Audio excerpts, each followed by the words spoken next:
ماں باپ کی قدر نہیں کرتے، ماں باپ کی بات نہیں مانتے، ماں باپ کو خوش نہیں رکھتے۔ ایک بیٹا ایسا ہے جو باپ کی بڑی قدر کرتا ہے، ماں کی بڑی خدمت کرتا ہے، ماتا پتا کی بڑی سیوا کرتا ہے۔ تو باپ کبھی کبھی کہتا ہے کہ یار میرا بیٹا تو وہ ہے۔ اس کا مطلب یہ نہیں کہ باقی چار اس کے بیٹے نہیں ہیں، بیٹے تو سب ہیں اس کے، لیکن باپ جب تعریف کرتا ہے تو کہتا ہے میرا بیٹا تو وہ ہے۔ باپ کے کہنے کا مطلب یہ ہوتا ہے کہ میرے پانچوں بیٹوں میں سب سے لائق بیٹا، سب سے یوگی بیٹا، سب سے زیادہ فرما بردار بیٹا، سب سے زیادہ خدمت گزار بیٹا میرا وہ بیٹا ہے جو میری بات مانتا ہے۔ اب یہاں اللہ تعالیٰ نے اپنے کچھ خاص بندوں کا ذکر کیا ہے اور ان کی کچھ خوبیاں بیان کی ہیں، کچھ وشیشتائیں، کچھ کوالٹیز بیان کی۔ اور آج کی میری تقریر کا جو ٹاپک ہے، میرے وقتویہ کا جو وشے ہے، وہ انہی اللہ کے رحمان کے بندوں کی وشیشتائیں، ان کی خوبیاں، ان کی کوالٹیز، انہی کو میں انشاءاللہ آج آپ کے سامنے بیان کروں۔ تو آئیے قرآن کا 19واں پارہ کھولتے ہیں، سورہ فرقان کی آخری آیتیں۔ وَعِبَادُ الرَّحْمَنِ الَّذِينَ يَمْشُونَ عَلَى الْأَرْضِ هَوْنًا۔ رحمان کے بندے، اللہ کے بندے وہ ہیں جو زمین کے اوپر نرم چال چلتے ہیں، جو تکبر نہیں کرتے، جو گھمنڈ نہیں کرتے، جو اہنکار نہیں کرتے، جن کے اندر ایگو نہیں ہوتا، جن کے اندر تکبر نہیں ہوتا، جن کے اندر گھمنڈ نہیں ہوتا۔ گھمنڈ کرنا کس کی پہچان ہے؟ گھمنڈ کرنا تو شیطان کی پہچان ہے۔ اللہ نے کہا ہے فرشتوں تم آدم کے آگے سجدہ کرو، سارے فرشتوں نے سجدہ کیا۔ ابلیس جنات میں سے تھا لیکن فرشتوں کے ساتھ رہتا تھا۔ جب اللہ نے کہا فرشتوں تم سجدہ کرو تو سجدے کے حکم میں ابلیس بھی شامل تھا، مگر ابلیس نے سجدہ نہیں کیا۔ ابلیس نے کہا میں سجدہ نہیں کروں گا۔ کیوں؟ قال انا خیر منہ خلقتنی من نار وخلقتہ من طین۔ کہا اے اللہ میں تو آدم سے بہتر ہوں، تو نے آدم کو مٹی سے بنایا ہے، مجھ کو آگ سے بنایا ہے۔ اے اللہ میں آگ سے پیدا ہوا ہوں، میرا مقام زیادہ بڑا ہے، میں آدم کے آگے سجدہ کیوں کروں؟ دنیا میں سب سے پہلے تکبر کرنے والا اور گھمنڈ کرنے والا ابلیس تھا، ابلیس تھا، شیطان تھا۔ اور آگے بڑھو، ایک بہت بڑا بادشاہ جس کا نام فرعون تھا، اور جو اتنا بڑا ظالم تھا کہ چھوٹے چھوٹے بچوں کو وہ قتل کروا دیتا تھا۔ اس کو جب یہ بتایا گیا اس کی حکومت میں ایک بچہ پیدا ہونے والا ہے جو آگے چل کر کے اس کی حکومت کو ختم کر دے گا، اس نے آرڈر دے دیا، اس نے آدیش دے دیا کہ جتنے گھروں میں لڑکا پیدا ہوگا، بیٹا پیدا ہوگا، ان سارے بچوں کو قتل کر دیا جائے۔ اگر بیٹی پیدا ہوئی ہے تو اس کو زندہ رکھا جائے، بیٹا پیدا ہوا ہے تو قتل کر دیا جائے۔ یہ فرعون کا آرڈر تھا، لیکن اللہ تعالیٰ کو موسیٰ علیہ السلام کو بچانا تھا۔ اللہ نے موسیٰ علیہ السلام کو بچا لیا، لیکن میرے پیارے ساتھیوں فرعون بہت بڑا گھمنڈی تھا۔ موسیٰ علیہ السلام جب جوان ہوئے اور موسیٰ علیہ السلام نے جب فرعون کے سامنے آ کر کے کہا کہ میں اللہ کا نبی ہوں، میں اللہ کا رسول ہوں، مجھے اللہ نے بنی اسرائیل کی طرف نبی بنا کر کے بھیجا ہے، تو فرعون نے بڑے تکبر سے کہا تھا وما رب العالمین، اے موسیٰ تم کس اللہ کی بات کرتے ہو؟ میں سب کا رب ہوں، لوگ میرے آگے سجدہ کرتے ہیں۔ انا ربکم الاعلی، میں سب سے بڑا رب تو میں ہوں، مجھ کو چھوڑ کر تم نے کس کو اپنا رب بنا لیا؟ تھا حکومت کا فرعون کو بھی نشا، تھا حکومت کا فرعون کو بھی نشا، ظلم پر ظلم خلقت پہ کرتا رہا، جب سمندر میں ڈوبا تو کہنے لگا، جب سمندر میں ڈوبا تو کہنے لگا، اس حکومت کے پانے سے کیا فائدہ۔ بہت بڑا گھمنڈی تھا فرعون، تکبر کرتا تھا، گھمنڈ کرتا تھا اپنی حکومت پر، اللہ نے پانی میں ڈوبا کر کے ختم کر دیا۔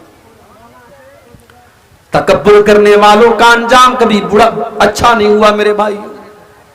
بہت پیسے والا تھا قارون، اتنی دولت اس کے پاس تھی کہ قرآن کہتا ہے وَآتَيْنَاهُ مِنَ الْكُنُوزِ مَا إِنَّ مَفَاتِحَهُ لَتَنُوءُ بِالْعُصْبَةِ أُولِي الْقُوَّةِ۔ فرعون قارون کے پاس اتنی دولت تھی، اس کے خزانوں کی چابیوں کو بڑے بڑے پہلوان بڑی مشکل سے اٹھایا کرتے تھے، اور قارون جب بن سنور کر کے نکلا کرتا تھا، جب سونے چاندی کے زیورات پہن کر کے نکلا کرتا تھا، تو اس کی قوم کے لوگ بڑی حسرت سے کہتے تھے یا لیت لنا مثل ما اوتی قارون، اے کاش ہمارے پاس بھی اتنی دولت ہوتی جو قارون کے پاس ہے۔ اپنی دولت پہ مغرور قارون تھا، اپنی دولت پہ مغرور قارون تھا، وہ مخالف تھا موسیٰ و ہارون کا۔ جب زمین میں دھسایا تو کہنے لگا، جب زمین میں دھسایا تو کہنے لگا، ایسے بیجا خزانے سے کیا فائدہ۔ بہت گھمنڈ تھا قارون کو اپنی دولت پر، جیسے آج بھی بہت سارے لوگوں کو اپنی دولت پہ بڑا گھمنڈ ہوتا ہے، مونچھوں پہ تاؤ دے کے کہتے ہیں صاحب پیسہ تو میں نے کمایا ہے، یہ پیسہ تو میں نے کمایا۔ ارے تیری کیا اوقات ہے؟ بڑے بڑے ڈگری والے، بڑے بڑے نالج والے آج ٹالی چلا رہے، رکشہ چلا رہے ہیں۔ دولت آپ کے ٹیلنٹ کے بل پہ نہیں ملتی، دولت دینے والا اللہ تعالیٰ ہے۔ بڑے بڑے ٹیلنٹڈ لوگ دنیا میں دیکھ لو، رکشہ چلا رہے ہیں، ٹالی چلا رہے ہیں، اور بڑے جاہل لوگ، بڑے انگوٹھا چھاپ لوگ اور بڑے بیوقوف لوگ کروڑوں کما رہے ہیں۔ دولت کی بنیاد پر کسی کی عقل کا اور کسی کی حکمت کا معیار طے نہیں کیا جا سکتا۔ قارون کے پاس بہت دولت تھی، گھمنڈ تھا اس کو۔ قارون کیا کہتا تھا؟ قارون کہتا تھا انما اوتیتہ علی علم عندی، یہ دولت تو مجھے میرے علم سے ملی ہے، میری نالج سے ملی ہے، میرے ٹیلنٹ سے ملی ہے۔ قارون نے ایک بار بھی اللہ کا شکر ادا نہیں کیا۔ قارون کو اپنی دولت پہ ناز تھا، غرور تھا۔ اللہ نے قارون کی دولت کو ختم کر دیا اور قارون کو اس کے محل کے ساتھ زمین میں دھسا دیا۔ اللہ کو تکبر پسند نہیں ہے میرے بھائی، اللہ کو گھمنڈ پسند نہیں ہے۔ اسی لیے اللہ فرماتا ہے وَعِبَادُ الرَّحْمَنِ الَّذِينَ يَمْشُونَ عَلَى الْأَرْضِ هَوْنًا، میرے اسپیشل بندے وہ ہیں، میرے خاص بندے وہ ہیں جو زمین کے اوپر نرم چال چلتے، جو تکبر نہیں کرتے، جو گھمنڈ نہیں کرتے، جو اہنکار نہیں کرتے۔ آج تو 4 پیسے آدمی کے پاس آ جائیں، انسان کسی کو بھاؤ نہیں دیتا ہے، انسان ڈھنگ سے کسی کو سلام نہیں کرتا ہے، کہتا ہے صاحب میں پیسے والا ہوں، مجھے لوگ سلام کریں، میں کیوں سلام کروں۔ اسی لیے اللہ کے نبی نے قیامت کی ایک نشانی یہ بھی فرمائی تھی تسلیم الخاصہ، قیامت کے پہلے ایسا دور آئے گا جب خاص خاص لوگوں کو سلام کیا جائے گا، بڑے بڑے سیٹھ جی کو اور بڑے بڑے دولت والوں کو دیکھ کر کے سلام کیا جائے گا، کوئی غریبوں کو، کوئی چھوٹے لوگوں کو سلام نہیں کرے گا۔ او لوگوں ذرا اپنے نبی کی سیرت اٹھا کے دیکھو، اللہ کے پیارے نبی مدینہ کے بازار سے جا رہے ہیں، مدینہ کے بازار سے کوئی لونڈی بھی اگر اللہ کے نبی سے راستہ پوچھتی تو اللہ کے نبی کھڑے ہو کر کے اس کو راستہ بتایا کرتے تھے۔ اللہ کے نبی کے اندر کوئی گھمنڈ نہیں تھا، کوئی غرور نہیں تھا۔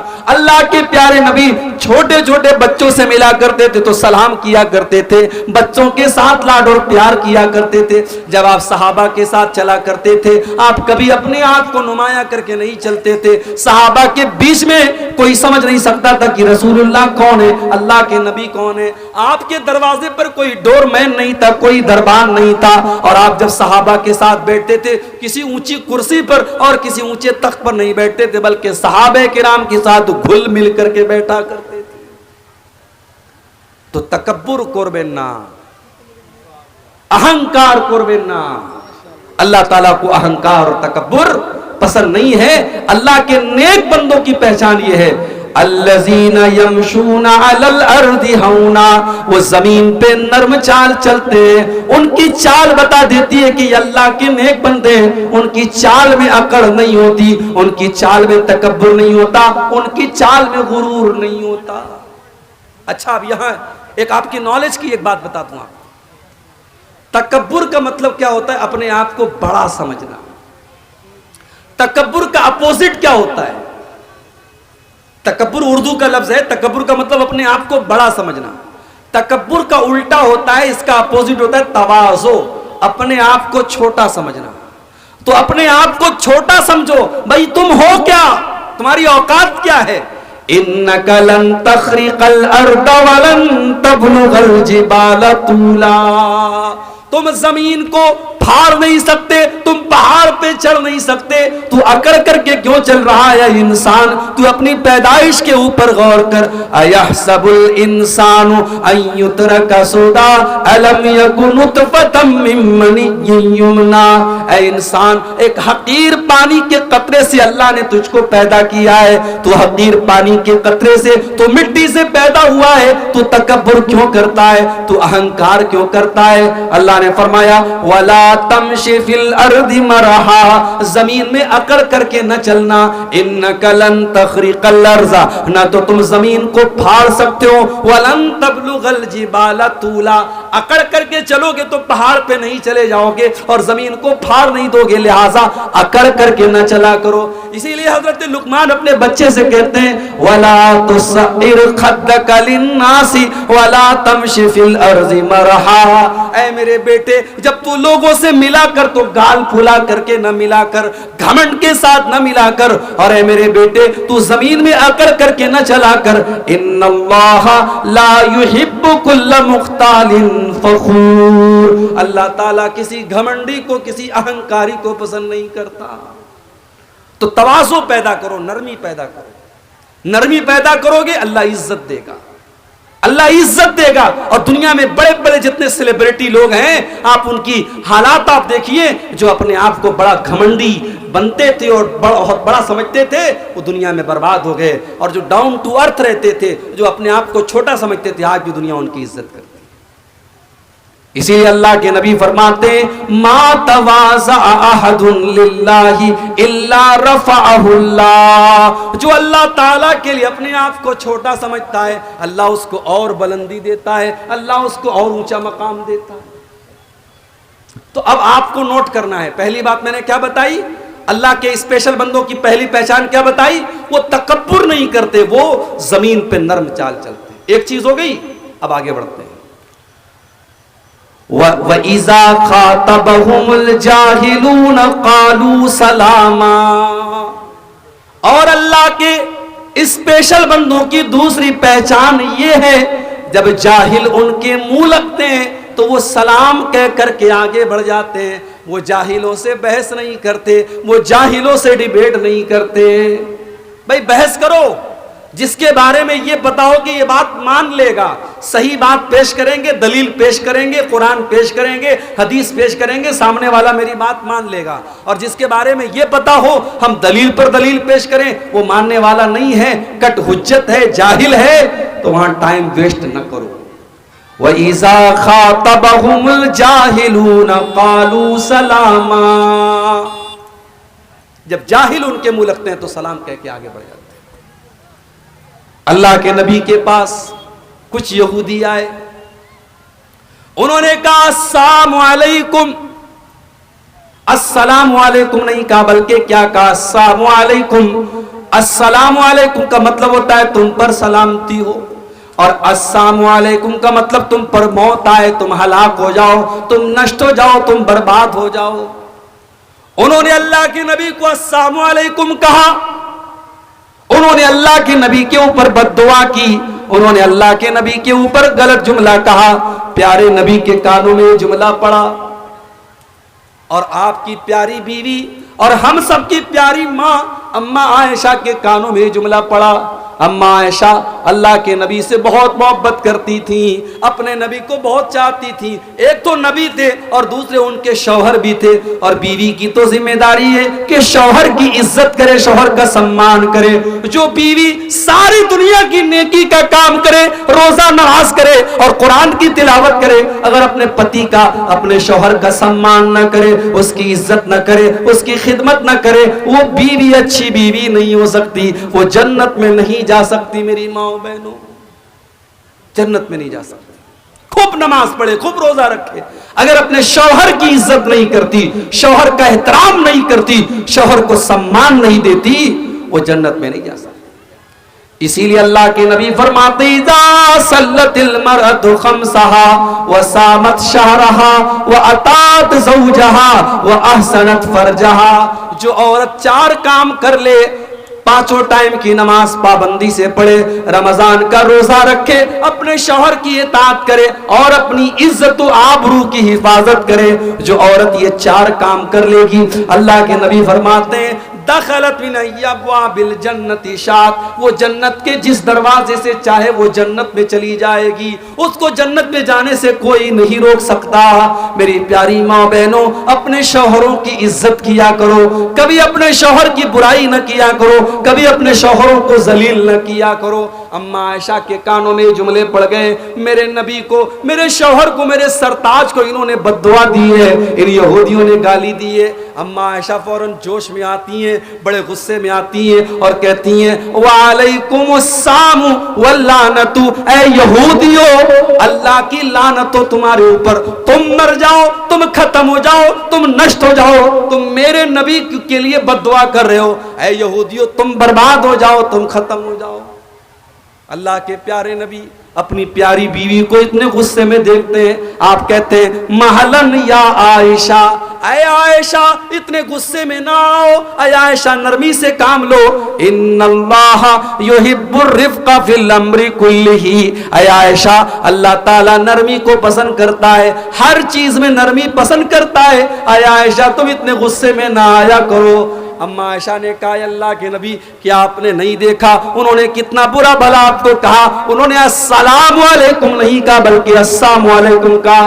آپ نے فرمایا اے عائشہ میں نے سنا تھا، مجھے پتا تھا انہوں نے سلام نہیں کیا ہے، انہوں نے بددعا کی ہے، لیکن اے عائشہ میں جاہل کا جواب جاہل کی بھاشا میں نہیں دیتا، میں جاہل کا جواب جاہل کی لینگویج میں نہیں دیتا. اے عائشہ جب انہوں نے کہا السلام علیکم تو میں نے جواب میں کہہ دیا وعلیکم، تم پر بھی ہو، جو تم میرے لیے کہہ رہے ہو وہ تم پر بھی لوٹ جائے، وہ تم پر بھی ہو جائے. میں نے وہ برا لفظ بھی نہیں نکالا، میں نے جواب دے دیا. تو جاہل کا جواب ایسے دیا جاتا ہے، جاہل کے منہ نہیں لگتے ہیں. اللہ کے خاص بندوں کی دوسری پہچان کیا ہے؟ وَإِذَا خَاطَبَهُمُ الْجَاهِلُونَ قَالُوا سَلَامًا، جب جاہلوں سے ان کا پالا پڑتا ہے السلام علیکم کہہ کر کے آگے بڑھ جاتے ہیں، جاہلوں سے بحث نہیں کرتے. چائے ہے؟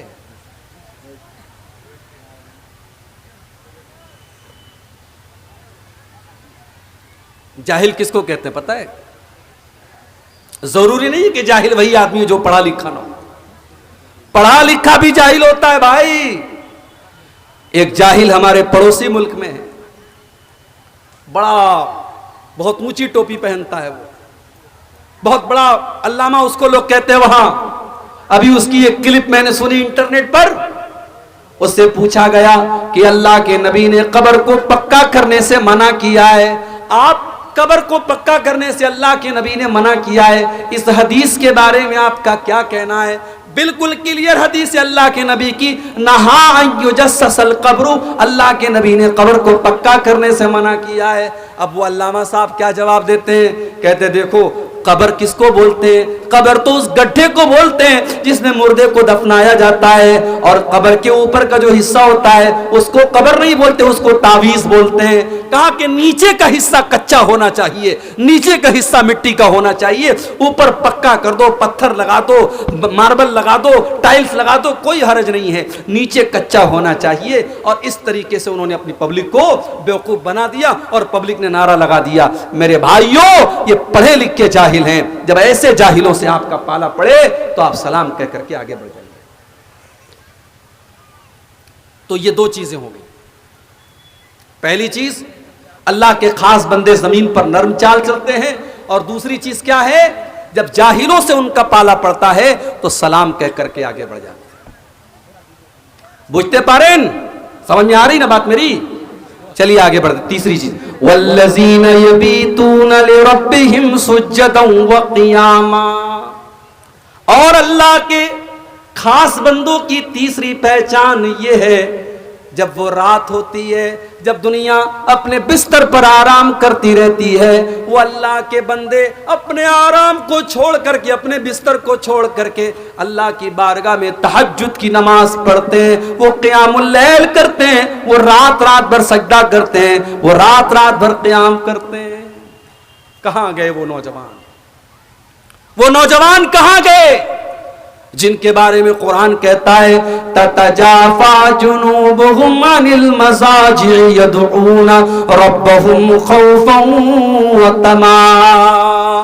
ان کے پہلو, ان کی پیٹ ان کے بستر سے الگ ہوتی ہے. وہ رات میں اٹھ کر کے اللہ کو یاد کیا کرتے ہیں, وہ تہجد پڑھا کرتے ہیں. آج کا نوجوان تو رات کو 2-2 بجے تک اپنی گرل فرینڈ سے باتیں کرتا ہے, رات کو 3-3 بجے تک موبائل پر گندے ویڈیوز دیکھتا ہے, اور اپنا پاکی کے عالم میں بستر پہ رات میں سوتا ہے. وہ تو فجر بھی نہیں پڑھتا ہے, وہ تو 5 ٹائم کی نماز بھی نہیں پڑھتا ہے, وہ تہجد کہاں سے پڑھے گا؟ میرے بھائی, آج اس قوم کو کیا ہو گیا, اس قوم کے نوجوانوں کو کیا ہو گیا؟ اس قوم کا نوجوان آج رات رات بھر عیاشی کر رہا ہے, رات رات بھر غلط باتیں کر رہا ہے, رات رات بھر نظروں کا زنا کر رہا ہے. میرے پیارے ساتھیوں, اللہ کے خاص بندے وہ ہیں جو رات رات بھر سجدہ کرتے ہیں, قیام کرتے ہیں, جو رات رات بھر تہجد کی نماز پڑھتے ہیں. اور جانتے ہو, جب نماز کی بات آتی ہے, جب عبادت کی بات آتی ہے, تو ہمارے نوجوان کا جواب کیا ہوتا ہے؟ ارے شیخ, ابھی تو جوان ہے, ابھی تو موج مستی کرنے کے دن ہے. جاؤ ذرا قبرستان میں جو جنازے اٹھتے ہیں, جا کر کے دیکھو کیا سارے جنازے 60-70 سال والوں کے؟ نہیں, 20 سال والوں کا جنازہ بھی آپ کو ملے گا, 15 سال کے بچوں کا جنازہ بھی آپ کو ملے گا, 2-2 سال کے بچوں کا جنازہ بھی آپ کو ملے گا. میرے بھائیوں, موت کا فرشتہ آپ سے اپوائنٹمنٹ لے کر کے تو آپ کے پاس نہیں آئے گا, آپ سے پوچھ کر کے تو آپ کے پاس نہیں آئے گا. نہ جانے کب کون سی بیماری آئے گی اور آپ کو قبر تک لے کر کے چلی جائے گی. اس لیے میرے نوجوان ساتھیوں, اپنی جوانی کا مس یوز نہ کرنا, اپنی جوانی کا غلط استعمال نہ کرنا. قیامت کے دن اللہ تعالیٰ اس بندے کو اپنے عرش کا سایہ دے گا. وَشَابٌ نَشَا فِي عِبَادَةِ اللَّهِ, وہ نوجوان جس کی جوانی اللہ کی عبادت میں گزری ہو, جس نے راتوں میں تہجد پڑھی ہو, جس نے راتوں میں قیام اللیل کیا ہو, جب دنیا بستروں پر سو رہی ہو وہ راتوں میں اٹھ کر کے تہجد پڑھتا ہو, اس اللہ کے نیک بندے کو قیامت کے دن کوئی گرمی نہیں لگے گی. آج ہمارے پاس پیسہ ہوتا ہے, ہم سب سے پہلے اپنے گھر میں اے سی لگواتے ہیں, کولر لگواتے ہیں, پنکھا لگواتے ہیں. میرے بھائی, اس قبر کے اندر کمیں کون اے سی لا کر کے دے گا جس قبر میں ہمارے ماں باپ, ہمارے بیوی بچے سب چھوڑ کر کے ہم کو چلے جائیں گے. قیامت کے دن جب سورج 1 میل کی یعنی 1.5 کلومیٹر کی دوری پر ہوگا, قیامت کے دن کون سی اے سی ہم کو ملے گی, کون سا کولر ملے گا؟ میرے بھائیوں, ہم نے جوانی میں جو اللہ کی عبادت کی ہوگی وہی عبادت ہمیں اے سی کا کام کرے گی. وَشَابٌ نَشَا فِي عِبَادَةِ اللَّهِ, وہ نوجوان جس کی جوانی اللہ کی عبادت میں گزری ہو, وہی نوجوان قیامت کے دن اللہ کے عرش کا سایہ پائے گا. اس کو گرمی نہیں لگے گی, اس کو لو نہیں لگے گی, اس کو پسینہ نہیں لگے گا. اللہ کے نبی کے ایک صحابی تھے عبداللہ بن عمر. یہ کس کے بیٹے تھے؟ حضرت عمر کے بیٹے تھے. حضرت عمر کون تھے؟ اللہ کے رسول کے سسر تھے. سسر سمجھتے نہیں سمجھتے آپ؟ سسر ضرور سمجھتے ہوں گے. ساری خدائی ایک طرف, جورو کا بھائی ایک طرف, بولتے نا. سسر اور سالے کو کون نہیں سمجھے گا؟ تو حضرت عمر سسر تھے. ان کی بیٹی حضرت حفصہ اللہ کے پیارے نبی کی بیوی تھی, تو بیوی کے باپ کو سسر بولتے ہیں. ان کے بیٹے ہیں عبداللہ بن عمر, تو گویا عبداللہ بن عمر اللہ کے پیارے نبی کے سالے تھے. اچھا, سالے کو بنگلہ میں کیا بولتے بھائی؟ سالہ ہی بولتے ہیں. سالے کو سالہ ہی بولتے ہیں. چھوڑو, ہاں سالہ سالہ کریں گے تو ایسا لگے گالی دے رہے مولوی صاحب. اچھا سالے کو اردو میں کیا بولتے ہیں؟